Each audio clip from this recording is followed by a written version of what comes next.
Alright, now we're back for part number 2, where we're going to review the Challenge Cup semi-finals and preview the upcoming round for the Super League. Challenge Cup finals, wow, semi-finals. Well, we know who's going to make it to Wembley nowadays.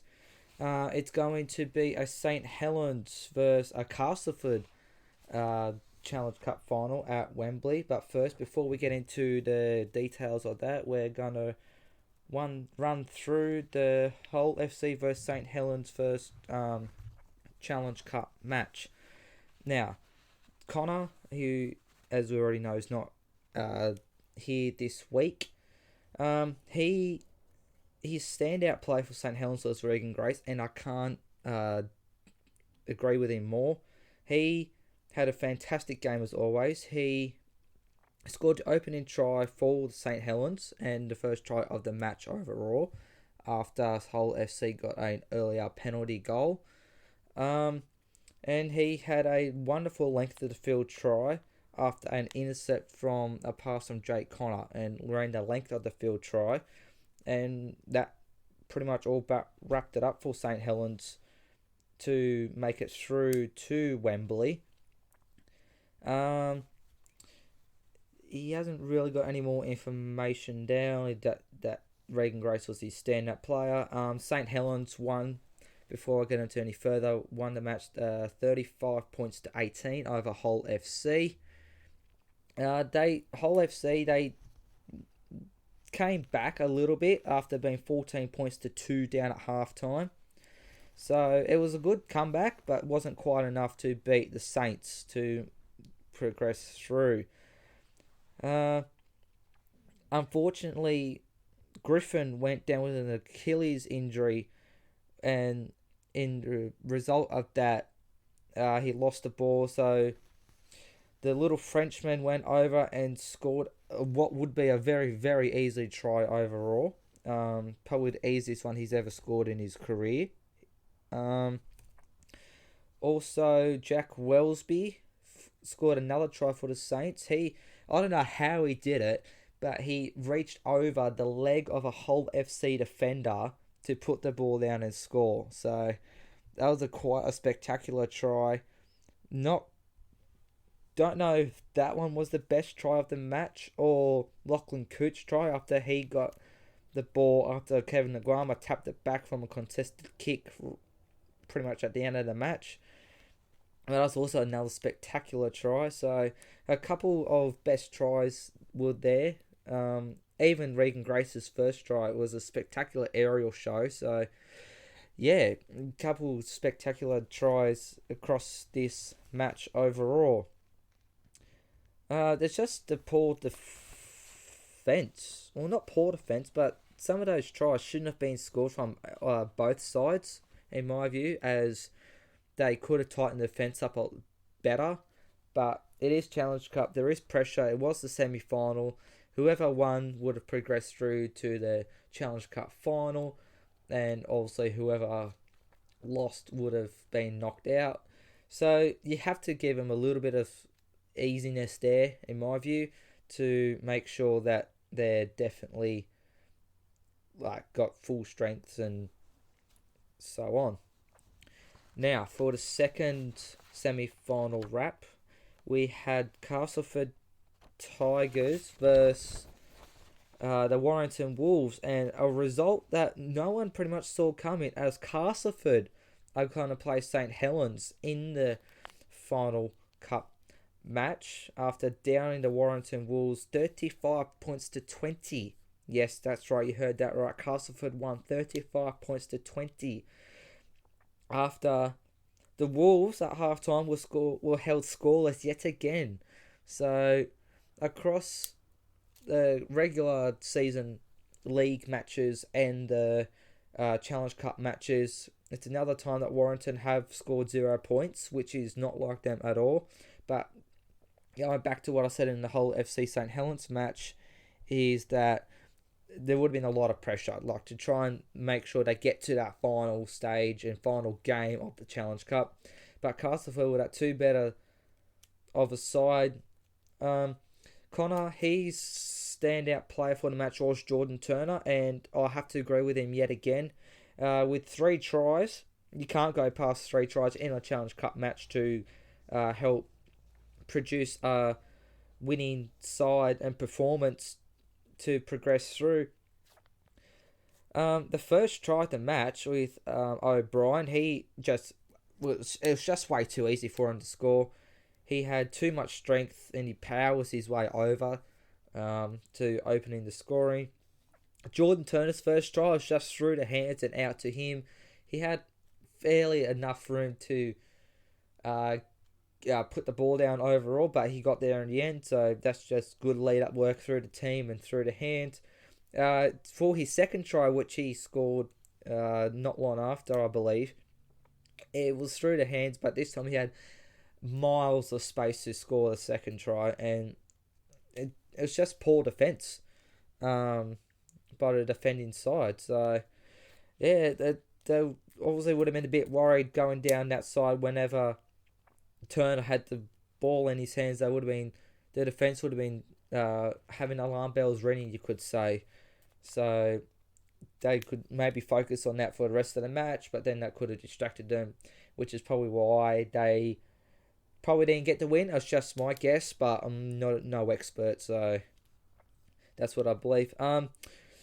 With a couple minutes left until the halftime siren went, a drop goal by McShane to extend Castleford's lead and to obviously make sure that if the Warrington Wolves did come back, they had that 1 point advantage if they couldn't score any more points in the match. So at halftime, it was 19 points to 0 thanks to a McShane drop goal.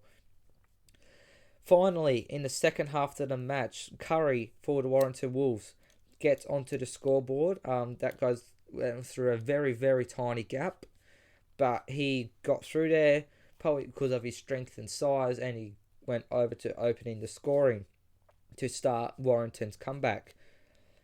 Jake Mamo went over to get a second Warrington try. This time he went down the sideline with speed, as we already know. He's got plenty of that, so that was no dramas for him whatsoever. He went down the sideline to score. Again, I don't think it was very long after Ben Curry scored, so 2 tries in what you could say in quick succession got Warrington rolling pretty quickly. The next try that was scored was in a decent gap in the defence line and let Sandy Lefeo went over after like I previously mentioned, a gap in the defence, which then yet again was poor defence, but like I said earlier, maybe the pressure or they just couldn't quite get the defensive right. They might have not expected that pass or that play, but with rugby league, whether it's in Australia or England, you have to expect anything and everything. So they didn't quite get that one right. So that was that. This next try from Kin, who scored, Widdop was going across the field trying to find a hole. He ended up going back in field, passing it to Kin, and who scored yet another try. He scored a few over the last few weeks in the league fixtures as well, so that adds to his ever so fast growing tally so far this season across Challenge Cup and the league fixtures. He pushed off, maybe 3 to 4 defenders to try and get over that line, and he did successfully. So that put another. It was 3 tries on the trot for Warrington. They weren't in quick succession, but they did get 3 in a row. So they were coming back and fast. But Jordan Turner's third try, it was a long, high ball. So it could have been an easy intercept from Warrington if they got there quick enough. But the ball got to Jordan Turner before anyone else did. And he went in to score the try that pretty much all but sealed the victory for Castleford. But it was still a fair bit to go in the game, so it could have been gone here, there, or everywhere. It could have gone anywhere. Uh, McShane, after getting an earlier drop goal with a couple of minutes left in the second half, he scored after finding a gap in the defence. So, yet again, poor defensive work there to put the lead out further for Castleford. And that one pretty much all sends the seal that edge ever so closer again for Castleford to win. And with an extra player out wide, it was still 13. It was 13-13, but when Shanley's went over, it was just that the defense. They didn't have quite enough defense out on that side where Shanley scored, so that made that one go across very well. Now, not just there was two Challenge Cup semi-final matches played over the weekend. There was also one Super League fixture. It was the round 13 match that got brought forward between Wakefield Trinity and the Lee Centurions, and boy oh boy, this one could have been an upset if Lee were that slightly bit better, but they end up losing out to Huddersfield 30 points to 20. Wakefield now have had their third win in a row, so they're on a bit of a roll at the moment, which is very, very good to see and helps them get away from the bottom of the ladder and avoid relegation. Yes, there's still a long way to go in the season, but it's good that they're getting on a roll, so the further away they are, the less chances are of getting relegated come the season's end.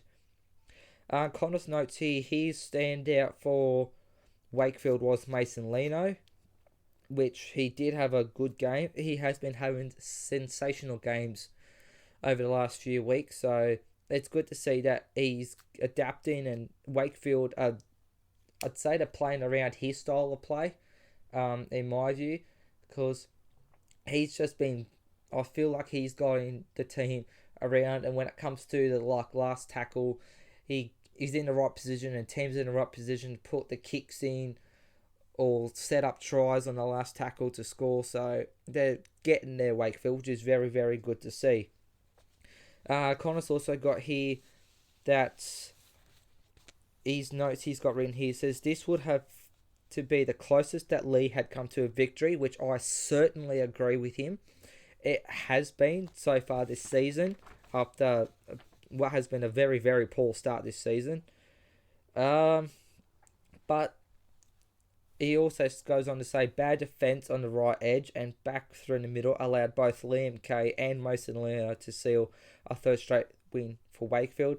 I'll get to Liam Kay's try now. His try, it was bad defence, as kind of mentioned in his notes, and with the speed of Liam Kay, he's another one that's been scoring really well at the moment. Like I say, he's been in top form, which also helps Wakefield get the points on the board to help them, like I said, move away further from the bottom of the ladder.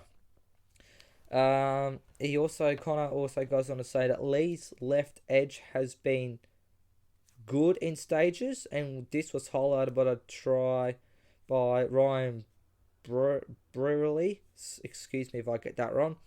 Scored off Lewis Turney break, which, yes, that was a good breakthrough there. And Nathan Peets also helped create a try-scoring opportunity, which he did. He's been a bit quiet, but I don't think he's had that much game time, in all honesty, so that could be me. I could have missed something there, but it's good to see that he's getting involved in the plays as well. The first try of the match by Mellor, wow, what a try to open the scoring. With a chip kick, he regains the ball and scores for Lee to get the first try of the match for the Centurions. So I don't think anyone would have expected the Centurions to score first of the match, but they did, which is a good confidence booster. And that obviously set the tone for them for the rest of the match. As we already know, they went down by 10. But as Connor said, it's the closest they've come to victory. So that start from Mellor set the tone for that match, I believe. Pitts scored for Wakefield. I don't know how many sets of hands the ball went through, but it went through multiple, I'd say maybe 5 to 6 sets of hands, and Pitch just got the ball, ran straight and hard, and went over to put Wakefield on the board to start a comeback, you could say. Only a very small one though, but it was a bit of a comeback. Batchelor scores through. It was almost a hit and spin try, but there was only the fullback to defend with, contend with, I should say, before he put the ball in. Like, he hit another defender and spun, and then there was only the fullback to deal with, and he dealt with that quite easily and scored the try to put Wakefield in front 12 points to 8 over the Centurions at the half.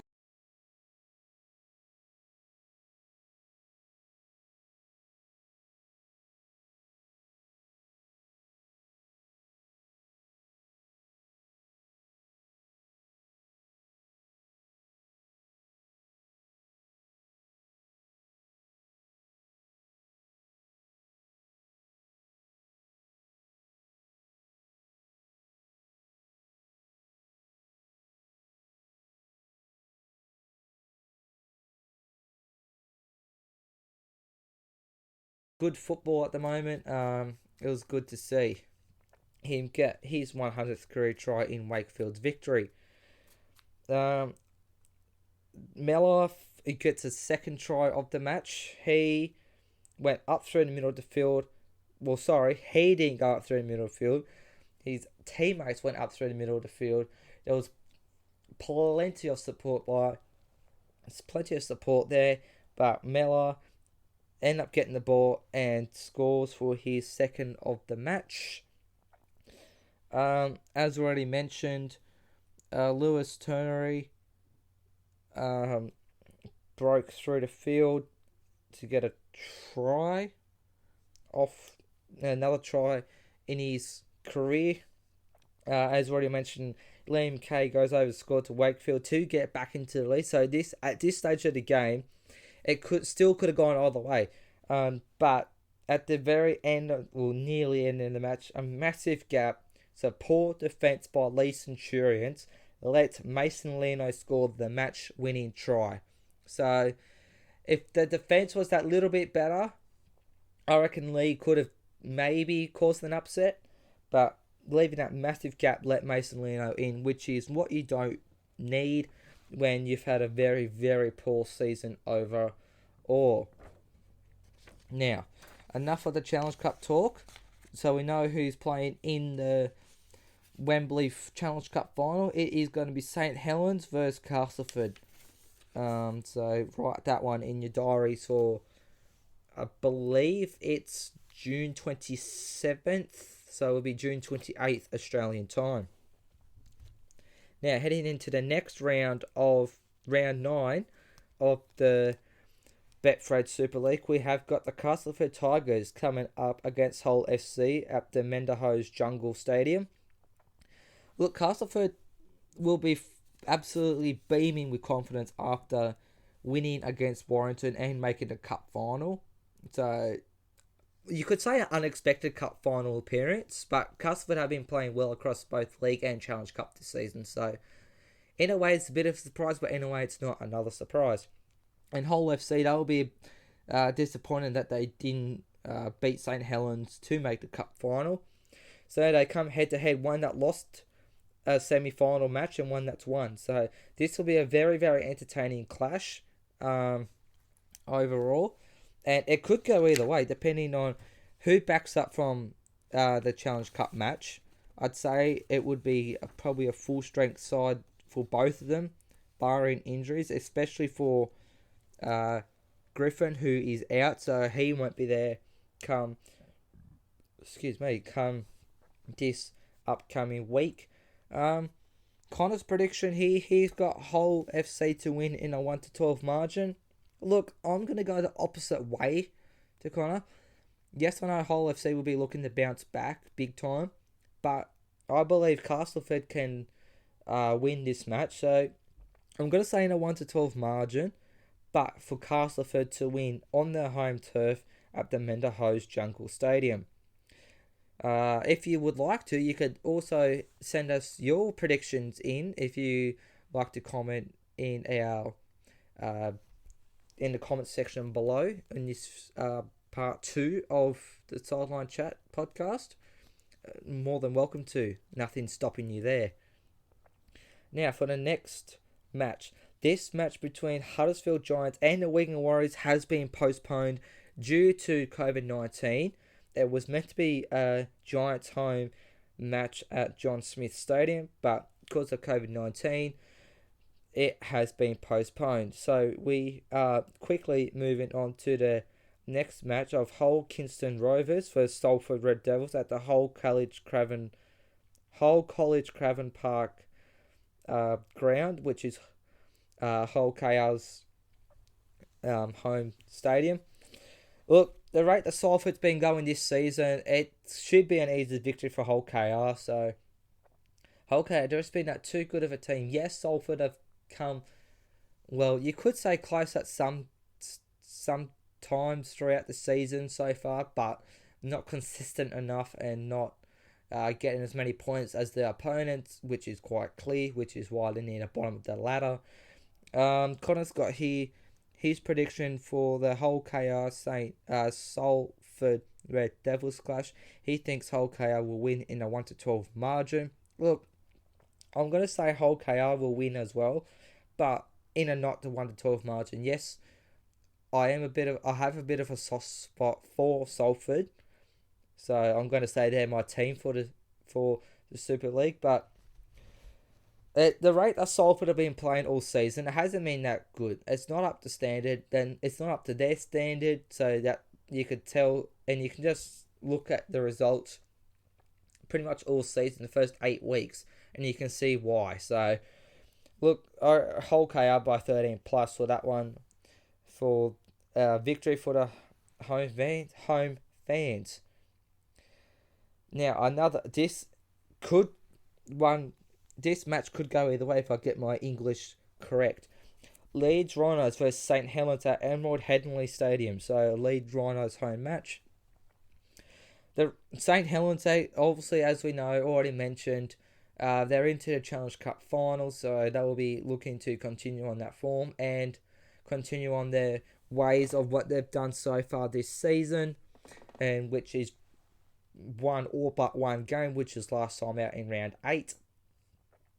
So, St Helens will more than likely win this match, and Leeds Rhinos will just be there to.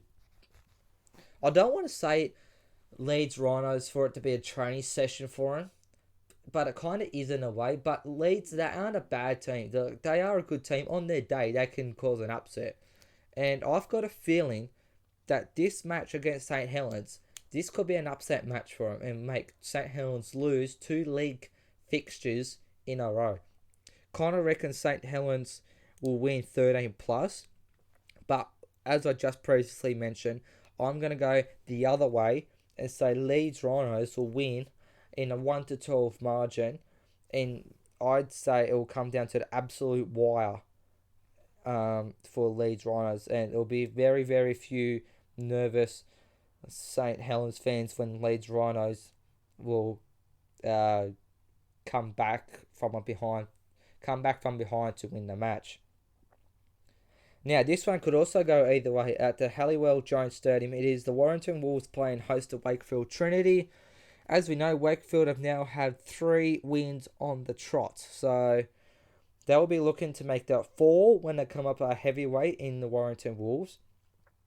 And as we know, the Warrington Wolves lost to Castleford in the cup match, so they'll be looking to bounce back yet again. But Wakefield, they've just been playing. They're not quite the most informed team yet, but they are slowly getting into one of the informed teams of the competition as we currently speak. So this one could go either way. But Connor's got here that he thinks a Warrington 13 plus margin. Look, it could go that way because of how strong Warrington are and how Wakefield are. Like, comparing the squads, Warrington have got the better, stronger squad than what Wakefield have. But I think Wakefield will cause an upset hit and go 4 in a row and win in a 1-12 margin. Wakefield to win, especially the rate that Mason Leno's been playing at the moment, as well as Liam Kay and the likes. But if, like I said, if the team keep playing around like how I believe they're playing around Mason Leno, I'd say that will continue on for this round 9 fixture, and they'll win in a 1-12 margin for Wakefield. And the last match of the weekend, we have got the Lee Centurions playing host to Catlands Dragons at the Lee Sports Village. Look, I know it's a cup match.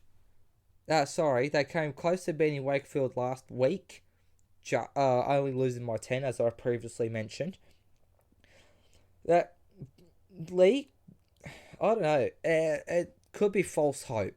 Catlands have just been they've been exceptional this year. The Catlands Dragons, they've been playing, or obviously they've been playing across like teams that they've obviously teams, but they've been playing really good football. They have maybe sprung an upset or two this season, and they've been, I think they're in the top 4, I believe, on the ladder so far, heading to round number 9. So it's going to be another strong performance on Catlands. But if Lee Centurions can start off the way like they did against Wakefield last week, it will give them confidence heading into the rest of the match. But they will definitely need to fix up the right edge defence, as Wakefield tore it to shreds in the last time out. But overall, I think Catlands will get the victory in I'm going to say a 1-12 margin, because I'm only basing on Lee's performance off last week against Wakefield, who, yes, I know they're around about the same spot on the table, although Wakefield's ahead. But if Lee Centurion start off well like they did against Wakefield last week, they could be there or thereabouts come the full-time sign. So I'm going to say a Lee Centurions 1-12 margin, and as for my co-host Connor, he says a Catlands 13 plus margin. Now, before I sign off, I'm saying that I'm going to say there's 2 matches of the round this week for the Super League. I'm saying the Castleford Tigers versus the Hull FC match will be game of the round. And I also believe that the Warrington Wakefield will be another game of the round performance, considering how well Wakefield have been going lately and how strong of a team Warrington are. This is a real test for Wakefield. The Centurions Catlands match, like I said, it's going to be an easy one for Catlands. That's if they start off well and Lee start off poorly. So without Huddersfield and Wigan playing, there's chances for teams to get above them too on the ladder. I don't know when that Huddersfield Wigan match is going to be played. We'll just have to wait and listen out for future episodes. Now, speaking of future episodes, if you do not want to miss an episode of the Sideline Chat podcast, which is the one-stop shop for rugby league, I highly suggest that you subscribe by clicking the big red subscribe button box and tapping the little notifications bell, so when we do post our episodes, you will get notified instantly, so you can listen to the podcast when you're ready, if not straight away. So on behalf of my colleague Connor, who is not with me today, I am going to close off this episode of the Sideline Chat podcast. So, like I said, subscribe, put the notifications on, and let us know what you predict for the Super League this weekend. You're more than welcome to interact. We are happily open for interactions. While you're at it, you can also go and follow our Twitter page at Sideline Chat RL, our Instagram page, which is Sideline_chat, and our Facebook page, which is also Sideline Chat, which is quite obvious there. So on behalf of myself and Connor Marcellus, this has been the Sideline Chat podcast. Hopefully Connor's back next week. So we'll catch you then. Goodbye for now and enjoy the football this weekend.